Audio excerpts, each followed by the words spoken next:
स्वागत है। आज हम 12वीं कक्षा के इतिहास की किताब को शुरू कर रहे हैं, जिसमें कि हम पहले प्रथम पाठ को इसका पढ़ेंगे। इसमें हम पहला चैप्टर लेंगे जिसका नाम है ईंटें, मन के तथा अस्थियाँ, हड़प्पा सभ्यता। तो चलिए शुरू करते हैं इस सीरीज़ को। सबसे पहले यहाँ पर आपको एक चित्र में एक हड़प्पाई मोहर दिखाई दे रही है, तो चलिए थोड़ा इसके बारे में पढ़ते हैं। पहले हड़प्पाई मोहर संभवतः हड़प्पा अथवा सिंधु घाटी सभ्यता की सबसे विशिष्ट पुरावस्तु है। सेलखड़ी नामक पत्थर से बनाई गई इन मोहरों पर सामान्य रूप से जानवरों के चित्र तथा एक ऐसी लिपि के चिन्ह उत्कीर्णित हैं जिन्हें अभी तक पढ़ा नहीं जा सका है। फिर भी हमें इस क्षेत्र में उस समय बसे लोगों के जीवन के विषय में उनके द्वारा पीछे छोड़ी गई पुरावस्तुओं, जैसे उनके आवासों, मृद भांडों, आभूषणों, औजारों तथा मोहरों, दूसरे शब्दों में अगर कहें तो पुरातात्विक साक्ष्यों के माध्यम से बहुत जानकारी मिलती है। अब हम देखेंगे कि हम हड़प्पा सभ्यता के विषय में क्या और कैसे जानते हैं। हम यह अन्वेषण करेंगे कि पुरातात्विक साक्ष्यों की व्याख्या कैसे की जाती है तथा इन व्याख्याओं में कैसे कभी कभी बदलाव आ जाता है। निश्चित रूप से इस सभ्यता के कई पहलू आज भी हमारी जानकारी से परे हैं और हो सकता है हमेशा ही रहें। तो चलिए थोड़ा और आगे बढ़ते हैं इसी सीरीज़ में, इसी चैप्टर में। शर्तें, स्थान और समय। हड़प्पा सभ्यता को सिंधु घाटी सभ्यता के नाम से भी जाना जाता है। हड़प्पा शब्द उस स्थान से लिया गया है जहां सभ्यता की पहचान की गई थी। सभ्यता का कुल समय काल 6000 ईसा पूर्व से 1300 ईसा पूर्व तक है। प्रारंभिक चरण, जिसे 6000 ईसा पूर्व से 2600 ईसा पूर्व तक प्रारंभिक हड़प्पा कहा जाता है, सभ्यता का एक प्रारंभिक चरण है। सभ्यता का शहरी चरण, जिसे परिपक्व हड़प्पा यानी कि 2600 ईसा पूर्व से 1900 ईसा पूर्व कहा जाता है, जो कि सबसे समृद्ध चरण है। सभ्यता का पतन 1900 ईसा पूर्व के आसपास शुरू होता है। 1900 ईसा पूर्व से 1300 ईसा पूर्व तक के पतन के चरण को उत्तर हड़प्पा कहा जाता है। विशिष्ट हड़प्पा मिट्टी के बर्तन, ईंटें, पक्की हों चाहे कच्ची, और अन्य वस्तुएं जैसे मोहरें, बांट, मोती, तांबे और कांस्य की वस्तुएं, विभिन्न प्रकार की टेराकोटा वस्तुएं हड़प्पा क्षेत्र के अलावा अफगानिस्तान, बलूचिस्तान, सिंध और पाकिस्तान के पंजाब प्रांतों से प्राप्त की जाती हैं या पाई जाती हैं। इसके अलावा जम्मू, पंजाब, हरियाणा, राजस्थान, उत्तर प्रदेश का पश्चिमी भाग, गुजरात और महाराष्ट्र में साक्ष्य प्राप्त हुए हैं। यहाँ पर आपको एक पिक्चर दिखाई दे रही है जिसमें मनके, बांट तथा फलक आदि दिखाई दे रहे हैं, जो उस समय हड़प्पा सभ्यता में प्रयोग हुआ करती थी। थोड़ा और आगे बढ़ते हैं। अगले पिक्चर में आपको एक मैप दिखाई दे रहा है, जिसमें कि कुछ महत्वपूर्ण विकसित हड़प्पा पूरा स्थल हैं। आप यहाँ काफ़ी सारे नाम को देख रहे होंगे, जिसमें कि कुछ नदियों के नाम हैं।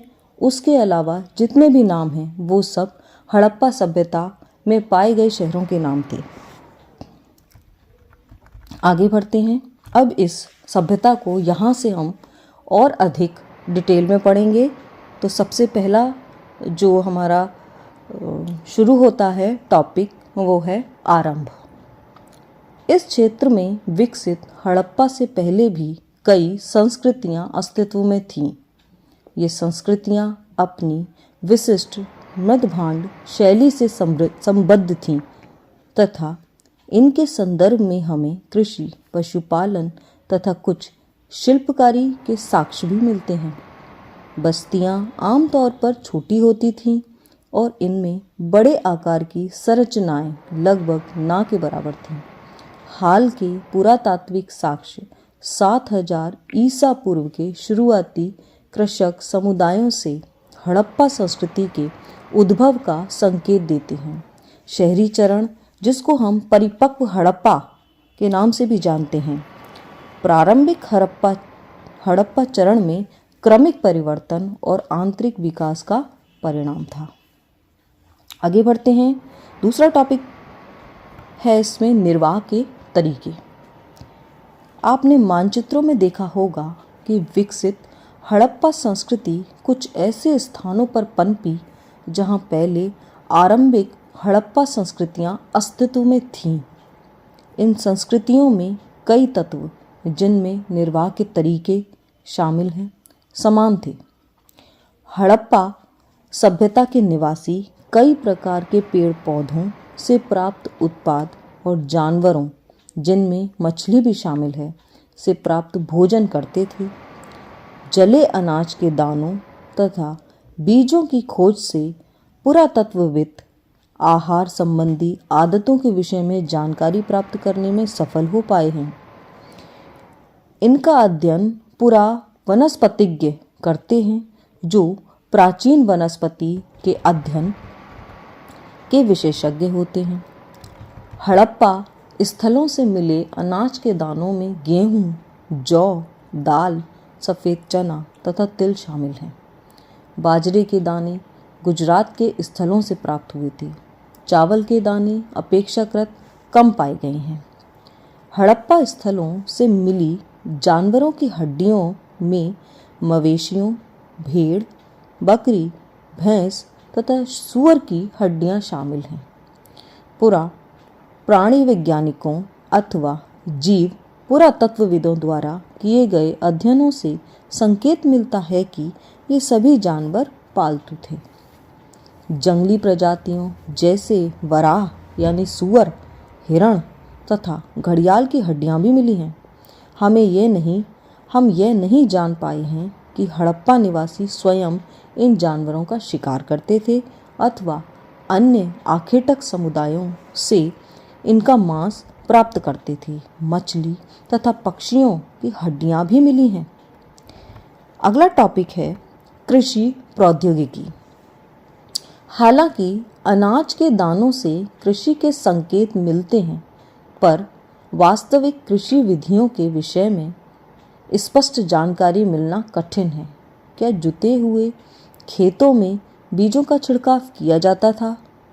मोहरों पर किए गए रेखांकन तथा मृण मूर्तियाँ यह इंगित करती हैं कि वृषभ के विषय में जानकारी थी, और इस आधार पर पुरातत्वविद यह मानते हैं कि खेत जोतने के लिए बैलों का प्रयोग होता था। साथ ही चोलिस्तान के कई स्थलों और बनावली, जो कि हरियाणा में है, से मिट्टी से बने हल के प्रतिरूप मिले हैं। इसके अतिरिक्त पुरातत्वविदों को कालीबंगन, जो कि राजस्थान में है, नामक स्थान पर जुते हुए खेत का साक्ष्य मिलता है, जो आरंभिक हड़प्पा स्तरों से संबद्ध है। इस खेत में हल रेखाओं के दो समूह एक दूसरे को समकोण पर काटते हुए विद्यमान थे, जो दर्शाते हैं कि एक साथ दो अलग अलग फसलें उगाई जाती थीं।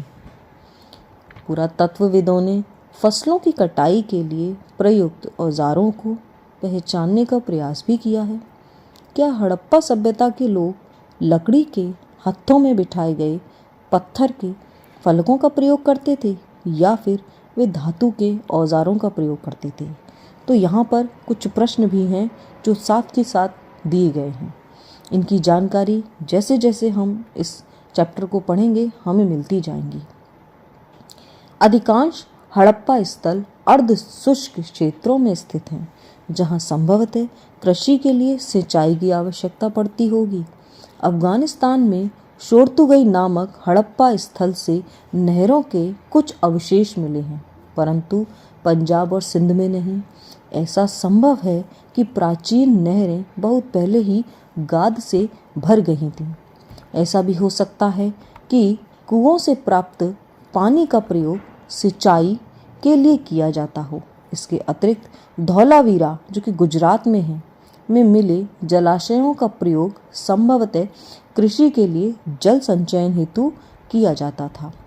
अब यहाँ पर एक पिक्चर के थ्रू हम आपको दिखा रहे हैं, जो कि आपकी किताब में ही दिया है। धातु के कुछ औजार हैं जो कि उस समय सिंधु घाटी सभ्यता या कहें तो हड़प्पा सभ्यता में प्रयोग होते थे। इसके अलावा यहाँ पर एक और चित्र दिया गया है जो कि है धौलावीरा से मिले जलाशय का। यहाँ पर राजगिरी कार्य पर इस पे ध्यान दीजिए, जैसा कि पिक्चर आपको इंगित कर रही है। चलिए अब थोड़ा सा और एक टॉपिक पढ़ते हैं यहाँ पर कि पुरावस्तुओं की पहचान कैसे की जाती है। भोजन तैयार करने की प्रक्रिया में अनाज पीसने के यंत्र, तना तथा उन्हें आपस में मिलाने, मिश्रण करने तथा पकाने के लिए बर्तनों की आवश्यकता थी। इन सभी को पत्थर, धातु तथा मिट्टी से बनाया जाता था। यहाँ एक महत्वपूर्ण हड़प्पा स्थल मोहनजोदड़ो में हुए उत्खननों पर सबसे आरंभिक रिपोर्टों में से एक से कुछ उद्धरण दिए जा रहे हैं। अवतल चक्कियाँ बड़ी संख्या में मिली हैं और ऐसा प्रतीत होता है कि अनाज पीसने के लिए प्रयुक्त एकमात्र साधन थी।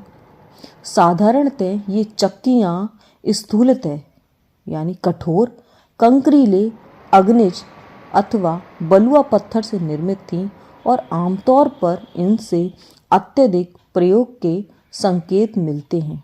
चूँकि इन चक्कियों के तल सामान्यतः उत्तल हैं, निश्चित रूप से इन्हें ज़मीन में अथवा मिट्टी में जमा कर रखा जाता होगा, जिससे इन्हें हिलने से रोका जा सके। दो मुख्य प्रकार की चक्कियाँ मिली हैं। एक वे हैं जिन पर एक दूसरा छोटा पत्थर आगे पीछे चलाया जाता था, जिससे निचला पत्थर खोखला हो गया था, तथा दूसरी वे हैं जिनका प्रयोग संभवतः केवल सालन या तरी बनाने के लिए, जड़ी बूटियाँ तथा मसालों को कूटने के लिए किया जाता था। इन दूसरे प्रकार के पत्थरों को हमारे श्रमिक द्वारा सालन पत्थर का नाम दिया गया है और हमारे बावर्ची ने एक यही पत्थर रसोई में प्रयोग के लिए संग्रहालय से उधार मांगा है। अर्नेस्ट मेके फर्दर एक्सकेवेशंस एट मोहनजोदड़ो 1937 यानी कि 1937 से उद्धृत एक पिक्चर है जो कि आपको दिखा रहा है, जिसमें अवतल चक्की दिखाई गई है। इसकी पिक्चर भी यहाँ पर मैंने पोस्ट की है, आप देख सकते हैं कि इस तरह की चक्की का प्रयोग उस समय हुआ करता था। आज की डेट में हम जो है अपने घरों में इसको सिलवट्टे के रूप में इस्तेमाल करते हैं। तो यहाँ पर आज जो है हम अपने इस चैप्टर को रोकते हैं। इसके आगे का जो नेक्स्ट पार्ट है वो नेक्स्ट वीडियो में आएगा। Please like, subscribe my channel so that मैं इस सीरीज़ को बहुत ही उत्साह के साथ कंटिन्यू कर सकूं। धन्यवाद।